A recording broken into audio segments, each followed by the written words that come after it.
ওগো আল্লাহর বান্দা বান্দে মাথায় রাখুন, মুসা নবীর জামানায় মুসা নবীর বিরোধিতা করেছিলেন ফেরাউন।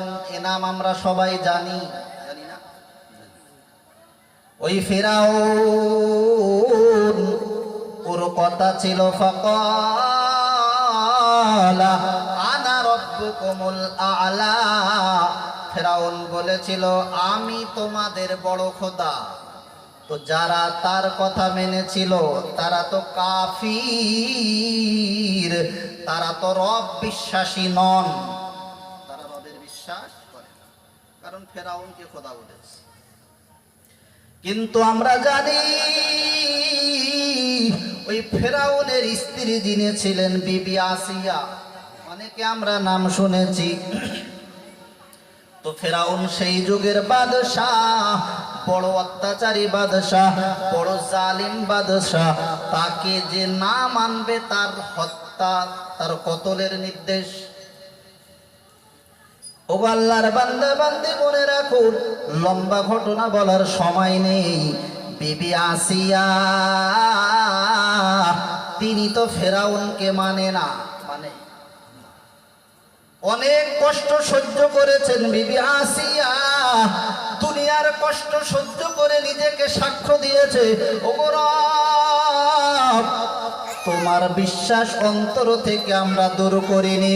আয় আল্লাহ, আমার স্বামী ফেরাউন আমাকে অসহ্য যন্ত্রণা দিয়ে থাকে, তারপরে আল্লাহ তোমার নাম উচ্চারণ করতে আমি ভুলি না। প্রথমে ফেরাউনের বিবি আসিয়া গোপনে গোপনে আল্লাহর নাম নিতেন। একদিন মুসা, একদিন ফেরাউনের স্ত্রী বিবি আসিয়া একটা কাজ করেছেন আর বিসমিল্লাহ বলে শুরু করেছেন। ফেরাউন পিছন থেকে লক্ষ্য করে বলে, ও বিবি তুমি কি একটা যেন বললে? বিবি আসিয়া তখনও বললেন, শুনে রাখো না, আমি সেই রবের নাম নিয়েছি যে রব তোমাকে বানিয়েছে এবং আমাকেও বানিয়েছে। ফেরাউন অবাক হয়ে গেল, আমি তো এই যুগের বড় খোদা, আমার বিশ্বাসী অনেক বান্দারা আল্লাহর জমিনে এই দুনিয়াতে রয়েছে, আর তুমি আমার ঘরে থেকে যদি আমাকে না মানো তাহলে বিশ্ববাসী তো আমাকে মানবে না। ও বিবি আসিয়া তুমি আমার উপরে ঈমান আনো, যদি প্রকাশ্যে না আনতে চাও অন্তত আমার কানে কানে বলো যে ফেরাউন তুমি হলে বড় খোদা। বিবি আসিয়া তখন বললেন, না না না, আমার খোদা মহান রব আল্লাহ, ইলাহি আল্লাহ, আমার রব হলো আল্লাহ, যিনি আমাকে বানিয়েছেন, যিনি তোমাকে বানিয়েছেন, যিনি গোটা জগৎ বানিয়েছেন, যিনি চন্দ্র সূর্য গ্রহ বানিয়েছেন। আর তোমার তো কোনো ক্ষমতা নাই, আমার ঈমান আর লুকিয়ে রাখার কোনো প্রয়োজন নেই। আই ফেরাউন তুমি আমার উপরে যত অত্যাচার করো না কেন, আমি ওই আল্লাহর বিশ্বাস অন্তর থেকে দূর করতে পারবো না। ফেরাউনের বিবির উপরে যখন বিবি আসিয়ার আযাবের জন্য ফেরাউন নির্দেশ দিল, এই বিবিকে আর রাখা যাবে না, একে বাঁচিয়েও রাখা যাবে না, একে দুনিয়া থেকে সরিয়ে ফেলতে হবে, একে হত্যা করতে হবে, একে মেরে ফেলতে হবে। কারণ আমার ঘরে আমার খেয়ে যদি আমার বিশ্বাস না করে বাইরের কেউ আমার বিশ্বাস করবে না। ফেরাউন আদেশ দিল, এই আসিয়াকে মারতে হবে, কে আর আমি গ্রহণ করব না। বিবি আসিয়া আল্লাহর উপর ভরসা করে বললেন, ওগো রব আমি দুনিয়ার কষ্ট সহ্য করতে চাই, কিন্তু পরকালের কঠিন জাহান্নামের আগুন আমি সহ্য করতে পারবো না। বিবি আসিয়ার কথা আল্লাহ তাআলা কোরআনে বর্ণনা করেছেন, ওয়াদারাবাল্লাহু মাসালাল লিল্লাযিনা আমানু ইমরাআতা ফিরআউন। কোরআন শরীফের পারা নম্বর 28, সূরার নাম সূরাতুত তাহরিম, একেবারে সর্বশেষ সূরা, 28 পারার সর্বশেষ সাফায়ে আল্লাহ তাআলা ওই বিবি আসিয়ার কথা উল্লেখ করে বলেন, তার উদাহরণ দিয়ে বলেন, এই বিশ্ব দুনিয়াবাসী আল্লাহ জগৎবাসীকে দেখিয়ে দিলেন যে ও তার স্বামী ছিল বড় অত্যাচারী জালিম, তারপরেও তার ঘরে বিবি আসিয়া ইমানদার, তারপরেও তার ঘরে বিবি আসিয়া আল্লাহর বান্দী, আল্লাহ বিশ্বাসী। এ কেমন করে হয়? ও মায়েরা বোনেরা ভালো করে শুনুন, আপনার স্বামী আপনার উপর যত অত্যাচার করুক না কেন আপনার ইবাদত থেকে দূরে সরে গেলে হবে না। স্বামী যদি নামাজ নাও বা পড়ে, ও মায়েরা বোনেরা তোমাকে নামাজ ছাড়লে হবে না। মনে করতে হবে, মনে রাখতে হবে সেই বিবি আসিয়ার কথা। স্বামী তাকে অত্যাচার করে মারার আদেশ দেওয়ার পরেও সেই রবকে ভুলে থাকতে পারে নাই। জোরে বলুন সুবহানাল্লাহ। আল্লাহ কোরআনে কি জানিয়েছেন? ওয়াদারাবাল্লাহু মাসালাল লিল্লাযিনা আমানু ইমরাআতা ফিরআউন। ফিরআউনের বিবির উদাহরণ আল্লাহ দিয়েছেন। ইয ক্বালাত রাব্বি ইবনিলি, আল্লাহ বলেন হে বিশ্ববাসী তোমরা স্মরণ করো সেই সময়কার কথা যখন বিবি আসিয়া বলেছিলেন ইয ক্বালাত রাব্বি ইবনিলি ইনদাকা বাইতান ফিল জান্নাহ। হে রব, আমি দুনিয়ার কষ্ট সহ্য করতে পারবো কিন্তু তোমার আযাব আমি সহ্য করতে পারবো না। হে আল্লাহ, এই জালেম বাদশা আমার উপরে যেভাবে অত্যাচার করেছে আমি সব সহ্য করে নিব মাবুদ, তবে তোমার কাছে মিনতি জানাই। হে আল্লাহ, তোমার কাছে তোমার পাশে জান্নাতে আমার জন্য একটা ঘর বানিয়ে দিও। জোরে বলুন সুবহানাল্লাহ। রব্বি বিনিলি ইনদাকা বাইতান, বাইতুন মানে হলো ঘর, ইনদাকা মানে আল্লাহ তোমার কাছে একটা ঘর বানিয়ে দিও। ফিল জান্নাহ, কোথায়? জান্নাতে। তো দুনিয়ার কষ্ট সহ্য করেছেন না করেননি? করেছেন। কি জন্য? ওই জান্নাতে যাবেন বলে। আল্লাহকে ভুলেন নাই, কলেমা ভুলেন নাই, কারণ তানার মনে বিশ্বাস এসে গেল যদি আমি এই ফেরাউনের উপরে বিশ্বাস করি তাহলে হয়তো দুনিয়ার কিছু মজা পেয়ে যাব। ফেরাউনের দামি দামি খাটের উপরে শুতে পারবো, ফেরাউনের রাজপ্রাসাদের অলংকারগুলো ব্যবহার করতে পারবো, কিন্তু এ দুনিয়ার জীবন আমার জন্য হবে সাময়িক, স্বল্প দিনের জীবন। আমার পূর্বে কত নারী দুনিয়া থেকে চলে গিয়েছেন, আমি আসিয়াও দুনিয়ায় চিরজীবন থাকবো না, আমি দুনিয়া থেকে চলে যাব। তবে এই রবের বিশ্বাস নিয়ে যদি আমি দুনিয়া থেকে যেতে পারি, দুনিয়ায় সামান্য কষ্ট হলেও মহান রবের জান্নাতের অফুরন্ত নিয়ামত আমার জন্য অপেক্ষা করবে। জোরে বলুন সুবহানাল্লাহ। বিবি আসিয়া আরো বলেছিলেন রব্বি ইবনিলি ইনদাকা বাইতান ফিল জান্নাহ ওয়া নাজ্জিনি মিন ফিরাউন। আয় আল্লাহ, ফিরাউন আমাকে কষ্ট দিতে চাই, ওগো রব তোমার কাছে মিনতি জানাই, ওয়া নাজ্জিনি মিন ফিরাউনা ওয়া আমালিহি, ওই ফিরাউনের অসহ্য যন্ত্রণা থেকে, ওর অত্যাচার থেকে আল্লাহ আমাকে হেফাজত করিও। ওয়া নাজ্জিনি মিনাল কওমিজ যালিমিন, আয় আল্লাহ এই জালেম কওমদের থেকে আমাকে রক্ষা করিও। তো জিবরিল আমিন প্রশ্ন করেছিলেন, ভাই মোহাম্মদ ইসলাম কি? ইসলাম হলো এটা আনতাশহাদা আল্লা ইলাহা ইল্লাল্লাহ। কবরের প্রশ্ন আমরা জানি, প্রথম মান রব্বুকা, রবের পরিচয় দাও। এই ইসলামের হাদিসে হাদিসে জিবরাইলের ভিতরে প্রথম কথাই রবের পরিচয়। বিশ্বনবী বলেন আল ইসলামু আনতাশহাদা আল্লা ইলাহা ইল্লাল্লাহ, তুমি সাক্ষ্য দাও যে আল্লাহ ছাড়া কোন ইলাহ এই জগতে নেই। যে রব আমাকে বানিয়েছেন, আল্লাহ বলেন এই বান্দা আমার সম্পর্কে কেন তোমরা ধোঁকায় পড়ে থাকো? তোমরা কি জানো না? জানো না আমি তোমাদের রব, তোমাদের কত ভালোবাসি। এই দুনিয়ার সামান্য জীবন একটু যদি কষ্ট করতে পারো, তোমাদের জন্যই আমি আল্লাহ জান্নাত সাজিয়ে রেখেছি। দুনিয়ার কয়েকটা বছর তোমাদের কিন্তু চিরস্থায়ী নয়, কিন্তু চিরস্থায়ী একটা জায়গা ইমানদার বান্দা বান্দির জন্য রেখেছি।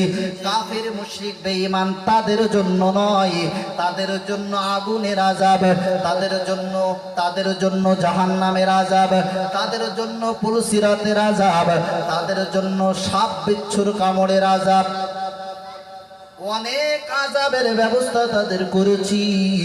যারা আমার বিশ্বাস না নিয়ে দুনিয়া থেকে যাবে, তাদের বিপদের কোনো সীমা থাকবে না। ইমানদার বান্দা বান্দি, তোমরা তোমাদের ইমানকে সতেজ করতে থাকো, আল্লাহর স্মরণ করো, আল্লাহর কোরআন তেলাওয়াত করো। আল্লাহ তাআলা বলেন, ইমানদার বান্দাদের সামনে যখন আমি আল্লাহ আমার কোরআন তেলাওয়াত করা হয়, তখন ইমানদার বান্দা বান্দির অন্তরটা কম্পিত হয়, তাদের অন্তরটা প্রভাবিত হয়। জান্নাতে যাওয়ার জন্য তারা চেষ্টা করে, জান্নাতে যাওয়ার জন্য তারা আমল করে।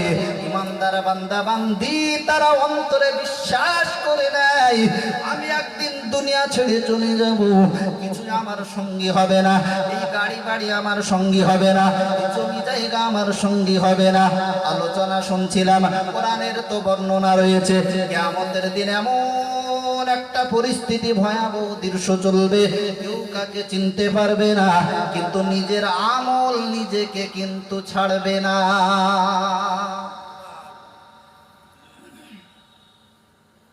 ওগো আল্লাহর বান্দা বান্দে, আল্লাহ কোরআনে আরো দুইজন নবীর উদাহরণ দিয়েছেন।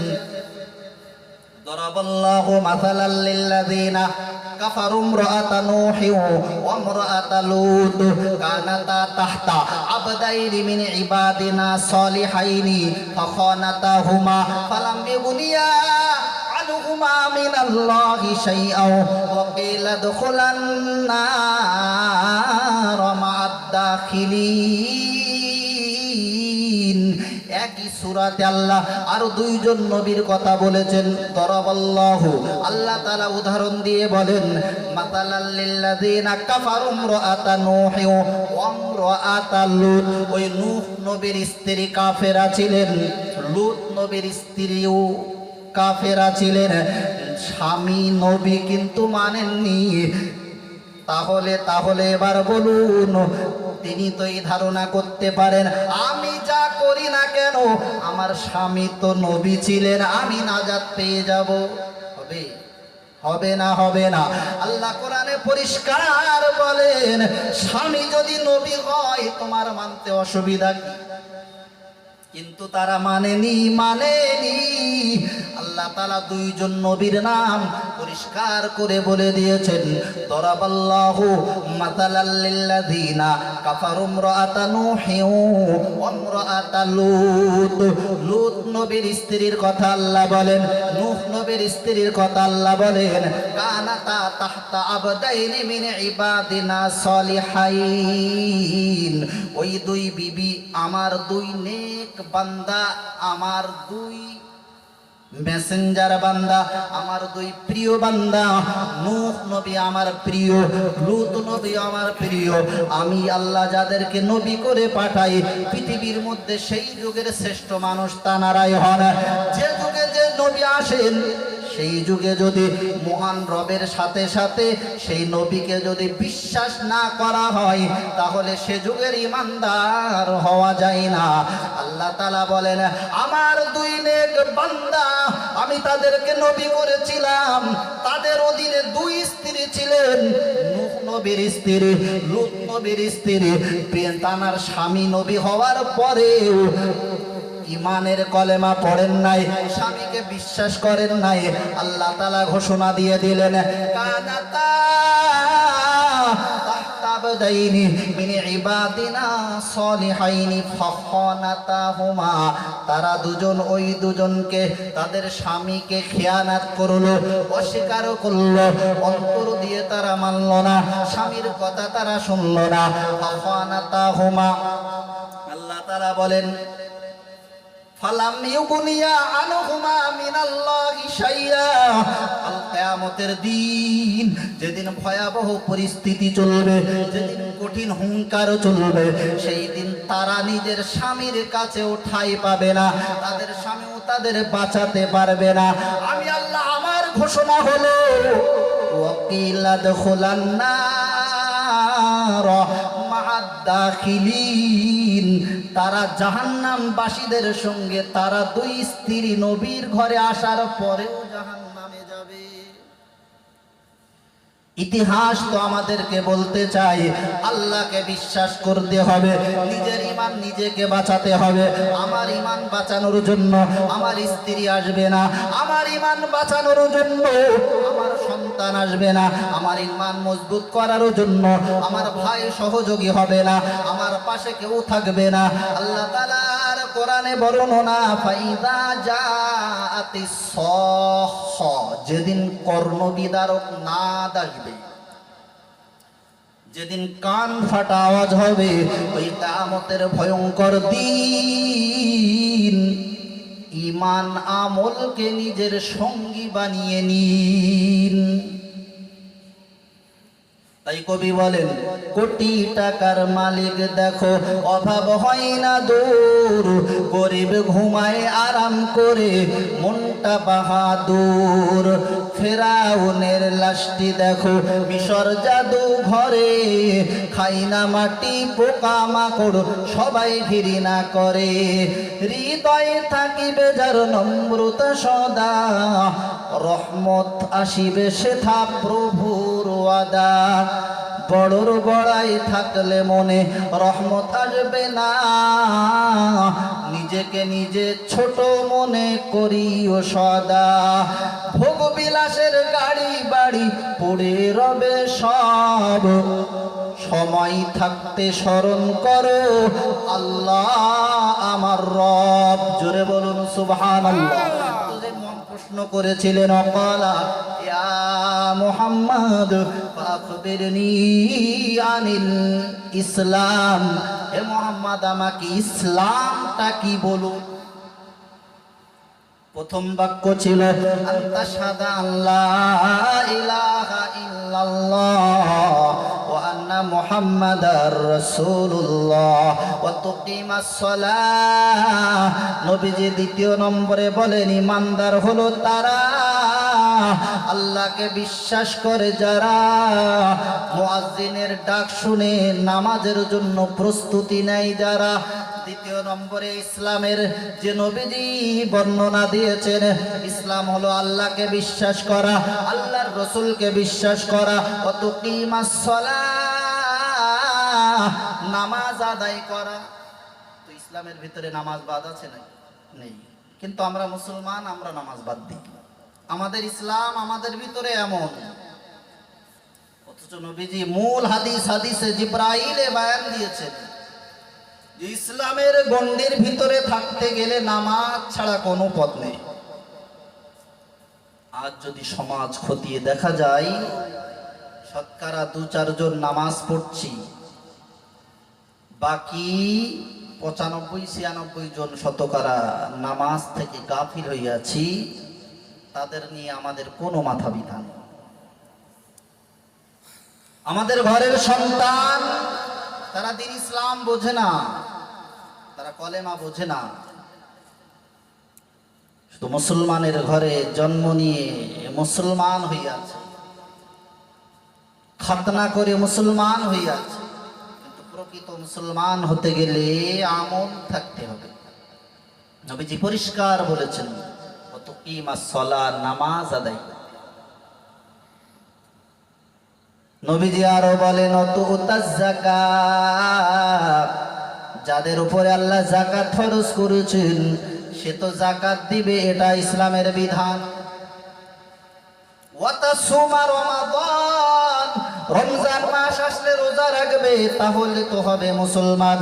ওয়া তাসুমা রমাদান ওয়া তাহুজ্জাল বাইত মান ইসতাতা ইলাইহি সাবিলা, যদি আল্লাহ সামর্থ্য দেন, যদি আল্লাহ শক্তি দেন, তাহলে ওই বাইতুল্লাহর জিয়ারত করে আসতে হবে।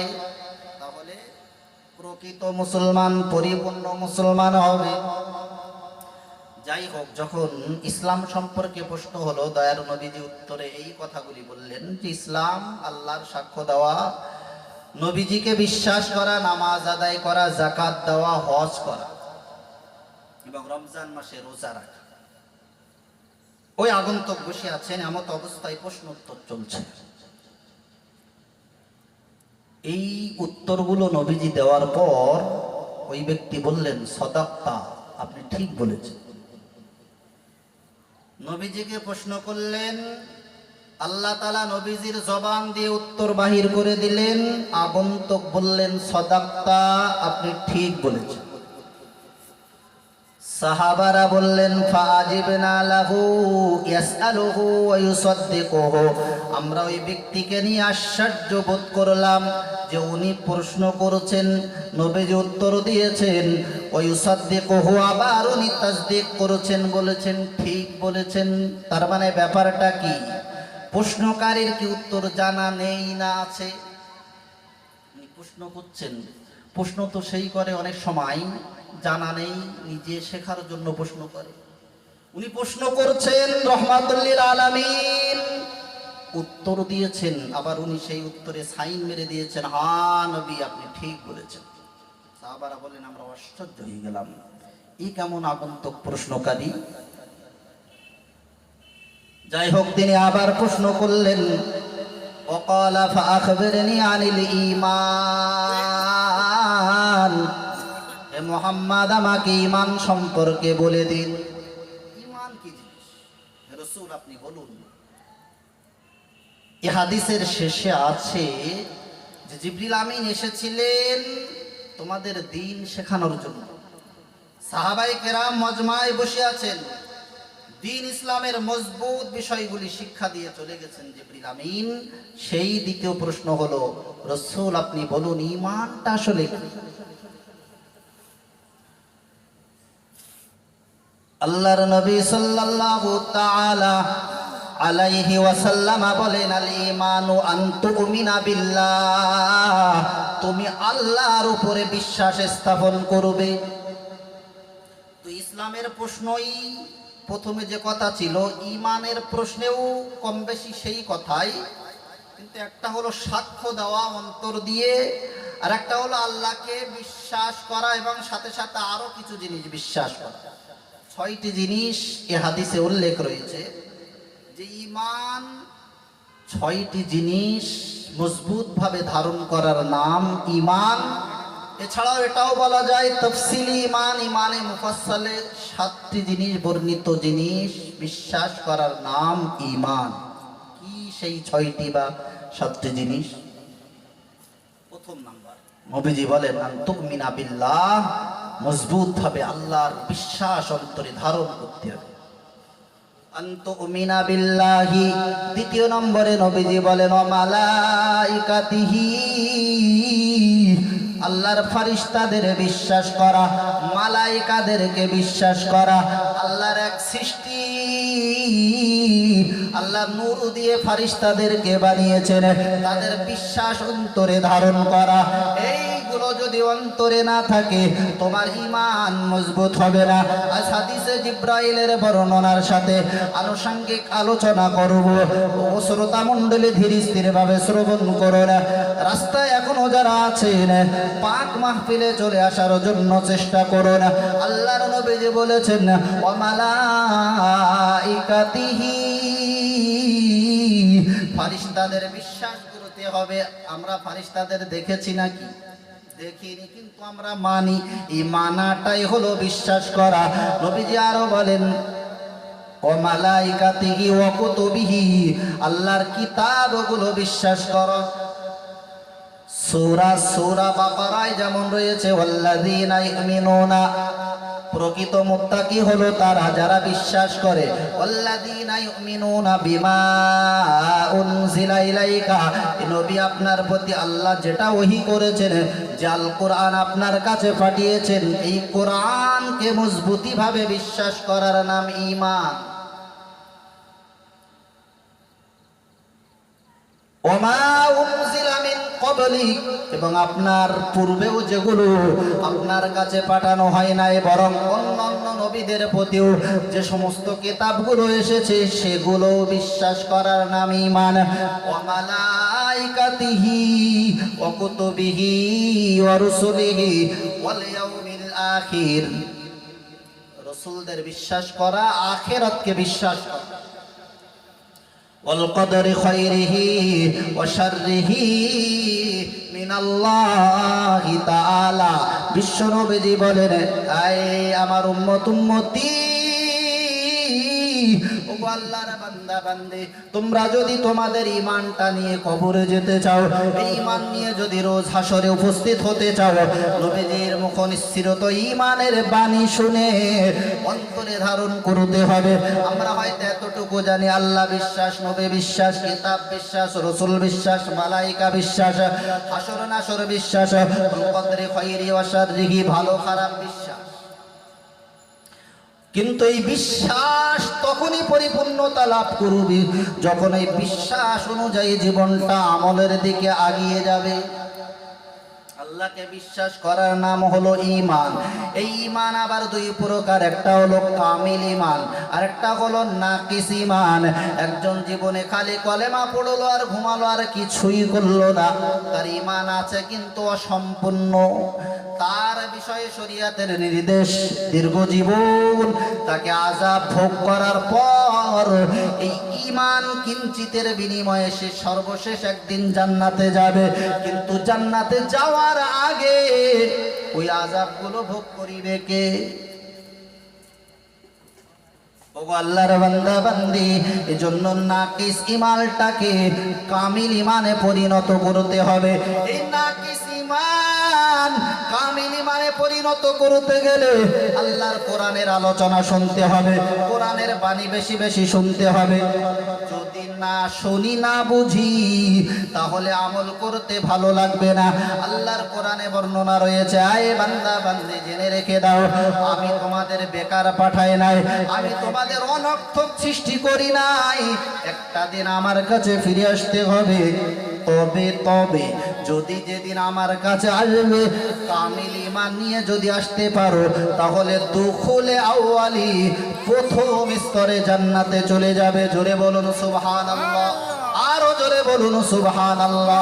আয় আল্লাহ, তোমার কাছে আমরা দাবি জানাই, আল্লাহ আমাদের মুকাম্মাল ঈমান নসিব করে দিন। সবাই বলুন আল্লাহুম্মা আমিন। আয় আল্লাহ আমাদের কামিল ঈমান নসিব করে দিন। এই মুকাম্মাল ঈমান কাদের আছে? কোরআন শরীফে একটি সূরা আছে, সূরাতুল মুমিনুন, 18 নম্বর পারা, একেবারে শুরু সাফা থেকে আল্লাহ তাআলা বলেন, সফল কাম মুমিন, কামিল মুমিন হলো তারা, কদ আফলাহাল মুমিনুন আল্লাযীনা হুম ফি সালাতিহিম খাশিউন। আমরা হইছি এমন, যখন আমাদের কাজের দায়িত্ব দেওয়া হয়, আল্লাহ তাআলা আমাদের যে বিধান দিয়েছেন, যার মাধ্যমে কিঞ্চিত কষ্ট সহ্য করতে হয়, তখন আমরা দূরে সরে যাই। না হবে না, এই ঠান্ডার সময় কষ্ট করে ওযু করবে কে? প্রয়োজন নাই। আমি লেপ ছেড়ে উঠতে চাই না, আমি এমন ঈমান নসিব হয়েছে আমার, এটা কামিল ঈমান বলা যায় না। কারণ আল্লাহ তাআলা কোরআন পাকে বলেন, যদি বিশ্বাস না হয়, কোরআন শরীফের 18 নম্বর পারা প্রথম পৃষ্ঠায় খুলে দেখবেন, পরিষ্কার বর্ণনা, কদ আফলাহাল মুমিনুন, সফল কাম মুমিন হলো তারা, আল্লাযীনা হুম ফি সালাতিহিম খাশিউন, যারা তাদের নামাজে বিনয়ী, যারা নামাজটা দায়িত্ব নিয়ে আদায় করে, যারা নামাজ পড়ে আর আল্লাহর ভয় অন্তরে ধারণ করে, মনে মনে বিশ্বাস করে, আল্লাহ তোমার ভয়ে নামাজ আদায় করেছি, আয় আল্লাহ তোমার জন্য আমার কপাল জমিনে নত করেছি, ওগো রব্বে কারীম, এই সিজদা বিশিষ্ট চেহারাকে কিয়ামতের দিন যেন জাহান্নামের আগুনে পুড়িও না। এই কথা আমরা না বললেও আল্লাহ তাআলা নামাজীদের জন্য অফুরন্ত অফার দিয়ে রেখেছেন। রাহমাতুল লিল আলামিন বলেন, ইমানদার আর বেঈমানের মধ্যে পরিচয় বহন করে নামাজ। আজ আমাদের নামাজের কথা বললে আমরা দূরে সরে চলে যাই, কি আলোচনা না জানি, শুধু নামাজ নামাজ নামাজ। আমরা জীবনের সেই ছোটবেলা থেকে আজও পর্যন্ত শুনে আসছি নামাজ পড়তে হবে পড়তে হবে। এমনকি মনে মনে অনেকবার ভেবেছি নামাজ পড়বো পড়বো পড়বো। এমন ভাবতে ভাবতে কারো বা বয়স হয়েছে 15 বছর, কারো বা বয়স হয়েছে 20 বছর, কারো বা বয়স হয়েছে 25 বছর, কারো বা 30 বছর, কারো বা 40 বছর, এমনও পাওয়া যাবে 50 বছর বয়স, তারপরেও মসজিদ চিনতে পারে না, নামাজের বিষয়গুলো জানে না, সূরা ফাতিহা জানা নেই, সূরা ইখলাস জানা নেই, কলেমা 7টা জানা নেই, আরো অনেক ইমানের মৌলিক বিষয় থেকে তারা নিজেকে দূরে রেখে বড় রাহাজানি চালিয়ে যায়। কত মানুষ মারা গিয়েছে, তারা তো কিছুই করেনি, নামাজ পড়েনি, তাদের কি হয়েছে আমরা তো দেখতে পাই না। কিন্তু বিশ্বনবী সরকারে কায়নাতের উপরে যে কোরআনের বাণী অবতীর্ণ হয়েছে, আল্লাহ পরিষ্কার চিহ্নিত করে বলেন, প্রকৃত কামিল মুমিন হলো তারা পরিপূর্ণ আল্লাহকে বিশ্বাস করে নামাজে দাঁড়ায় যারা, আল্লাযীনা হুম ফি সালাতিহিম খাশিউন। এত আলোচনা, এত কোরআন শোনার পরেও আমরা আমাদের সন্তানকে দায়িত্ব নিয়ে নামাজের কাতারে শামিল করাতে পারি নাই। কেন কেন আমাদের ভুল হয়ে যায়? তো তখন শিশু যখন ছোট থাকে তখন তাদের মানুষ করার চেষ্টা নিই না, যখন হাড় শক্ত হয়ে যায় তখন বারবার বললে সন্তানরা গম্ভীর হয়ে বলে, না না না, যাও যাও তুমি যাও, আমার ব্যাপারে কোনো কথা বলার অধিকার তোমার নাই, কারণ সে পেকে গিয়েছে, আর তো শুনবে না। এজন্য সন্তানকে ছোটবেলা থেকে ইসলামী শিক্ষা দান করুন, ইসলামের সুশিক্ষা তার ভিতরে প্রবেশ করান। আজ বিশ্বের জমিনে চোখ খোলালে দেখতে পাবেন হাজার হাজার নয় বরং লক্ষ লক্ষ মাদ্রাসা কায়েম হয়েছে। তারপরেও যদি আমরা ঈমান হারা হয়ে যাই, তারপরেও যদি আমরা নামাজ না শিখতে পারি, আজ পৃথিবীর বুকে লক্ষ লক্ষ মসজিদ রয়েছে, আর প্রতিটা মসজিদে লক্ষ লক্ষ ইমাম সাহেব রয়েছে, লক্ষ লক্ষ মুয়াজ্জিন কেরাম রয়েছে। আমরা নিজেরা যদি নিজেদেরকে শিক্ষার কাতারে আনতে পারি, তাহলে লজ্জা না করে ইমাম সাহেবের কাছে গিয়ে নামাজটা তো শিখতে পারি। সময় নাই, অলসতায় জীবন কাটিয়ে দিই। ও আল্লাহর বান্দা বান্দি, তাই আল্লাহ তাআলা কোরআনে বলেন,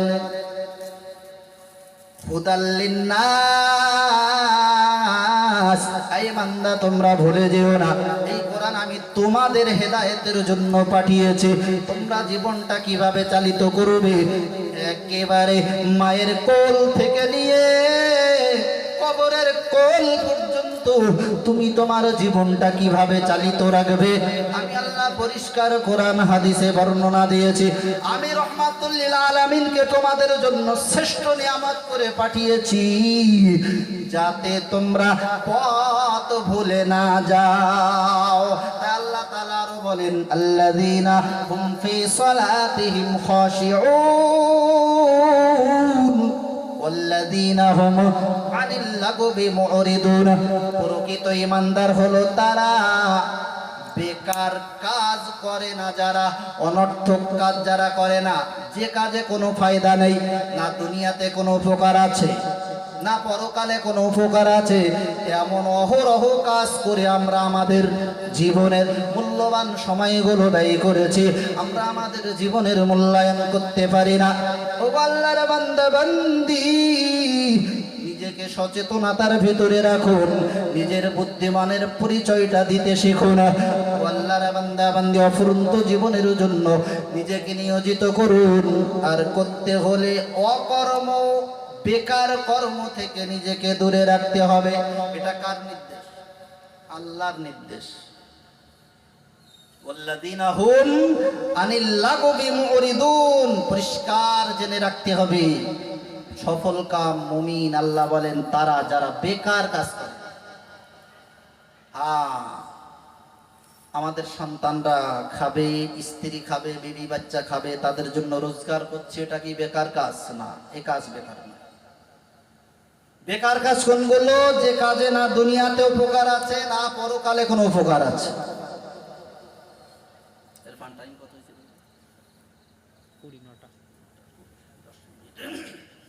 তো বেকার কাজ থেকে নিজেকে দূরে রাখতে। তো জিবরিল আমিন যে নবীকে প্রশ্ন করেছিলেন, রসুল আপনি বলুন ঈমান কি, ইসলাম কি?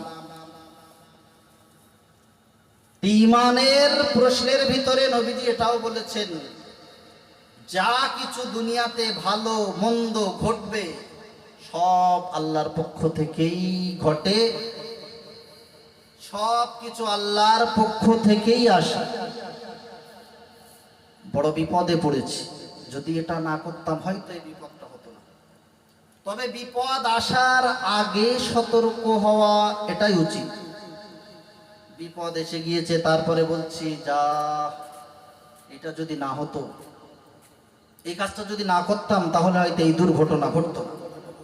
এগুলো নয়, বরং ঘটে যাওয়ার পরে আল্লাহকে দোষারোপ করা যাবে না যে আল্লাহ তুমি এমনটা কেন করেছো। কারণ ইমানে মুফাসসালে আরেকটা বিষয় বর্ণিত, আল বাসি বাদাল মাউত, মউতের পরে আবার জীবন, এ বিশ্বাস অন্তরে ধারণ করতে হবে। তৃতীয় নম্বর প্রশ্ন করেছিলেন, নকাল ফাখবিরনি আনিল ইহসান, হে নবী আমাকে ইহসান সম্পর্কে বলুন। হে রাসূল ইহসান কি জিনিস আমার জানা নেই তা নয়, বরং দিন শিক্ষা দেওয়ার জন্য আপনার কাছে আমি তৃতীয় প্রশ্ন করেছি। হে রাসূল ফাখবিরনি আনিল ইহসান, আমাকে ইহসান তার বিষয় খুলে বলুন। সরকারে কায়নাত সাল্লাল্লাহু তাআলা আলাইহি ওয়াসাল্লাম বলেন, আস্তাগফিরুল্লাহ কান্নাকা তারাহু ফাইন লাম তাকুন তারাহু ফাইন্নাহু ইয়ারাক।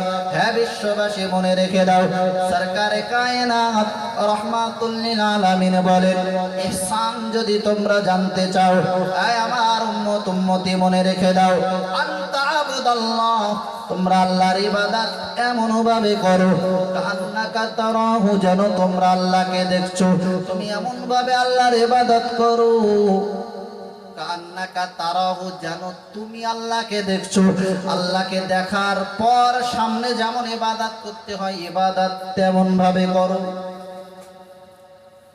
ফাইন লাম তাকুন তারাহু ফাইন্নাহু ইয়ারাক, যদি বান্দা বান্দী এটা অসম্ভব মনে করো, তাহলে অবশ্যই অবশ্যই মনে করো তুমি যেগুলো করছো সব মহান রব দেখছেন। জোরে বলুন সুবহানাল্লাহ।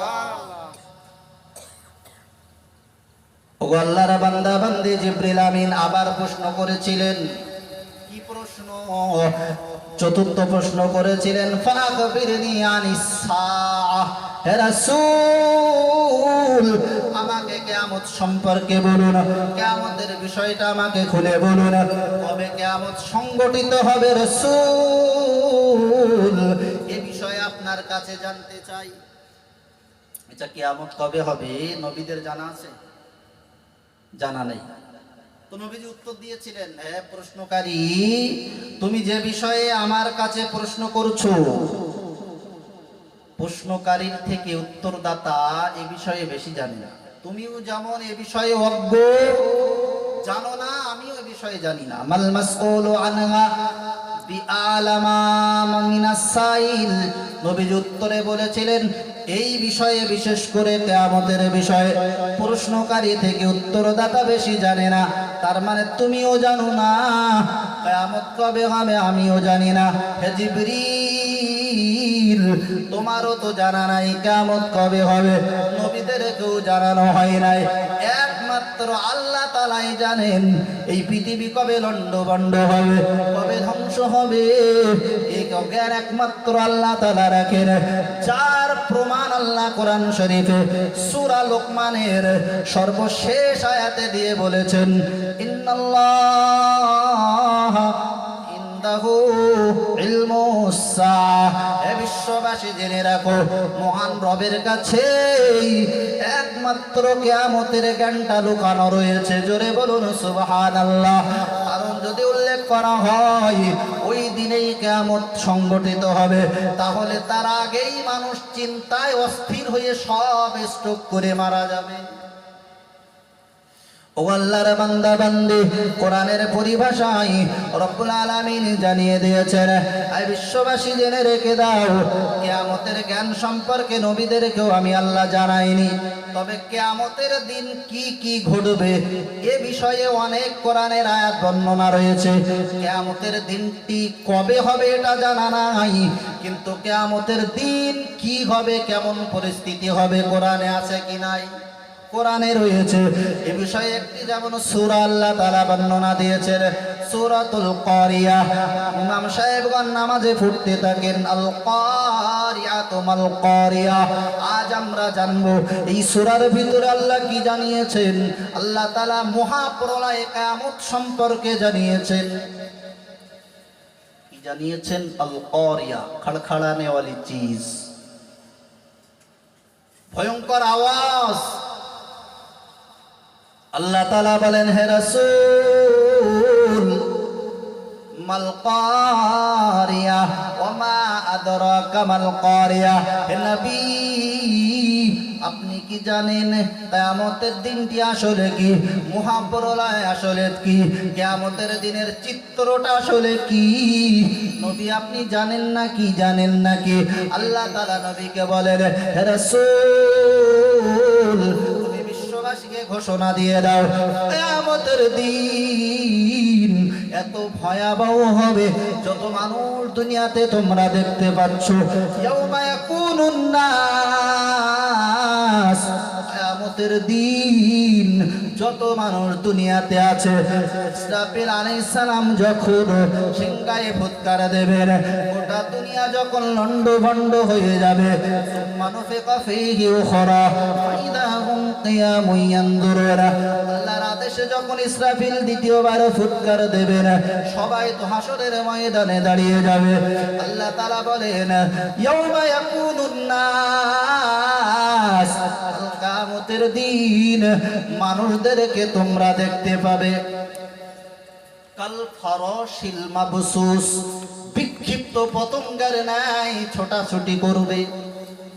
উলামায়ে কেরাম ব্যাখ্যা দিয়েছেন, যেমন এখন একটা লাইট জ্বলছে, কখনো কখনো দেখা যায় এই লাইটের আশেপাশে ছোট ছোট পোকারা ঘোরাঘুরি করে।